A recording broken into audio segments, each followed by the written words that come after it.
நம்முடைய தலைமைச் செயலாளர் குறிப்பிட்டு சொன்னது போல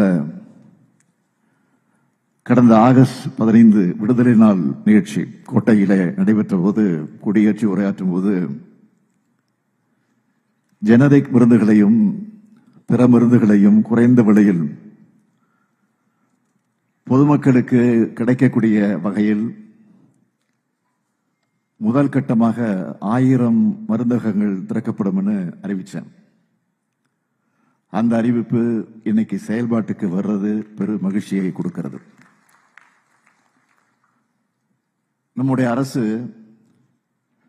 சாதாரண சாமானிய மக்களுக்கான அரசு என்பதற்கு அடையாளம்தான் இந்த முதல்வர் மருந்தக திட்டம். பொதுமக்கள் தங்களுக்கான மருந்துகளை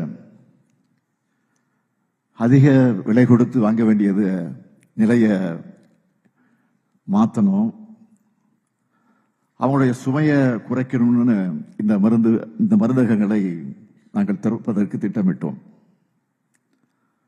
சுகர், பிபி என்று சொல்லப்படக்கூடிய நீரிழிவு, இரத்த அழுத்தம் போன்ற பாதிப்புகளுக்கு தொடர்ந்து அதிக அளவு மருந்துகளை வாங்க வேண்டிய இருக்கிற காரணத்தால் அதிகமான செலவாகுதுன்னு பலரும் கவலைப்பட்ட காரணத்தினால இந்த மருந்தகங்களை திறக்க நாங்கள் திட்டமிட்டோம். நான் முன்னாடியே சொன்ன மாதிரி திராவிட மாடல் அரசு என்பது சாதாரண சாமானிய மக்களின் நன்மைக்காக எண்ணற்ற திட்டங்களை தீட்டி வரக்கூடிய அரசு.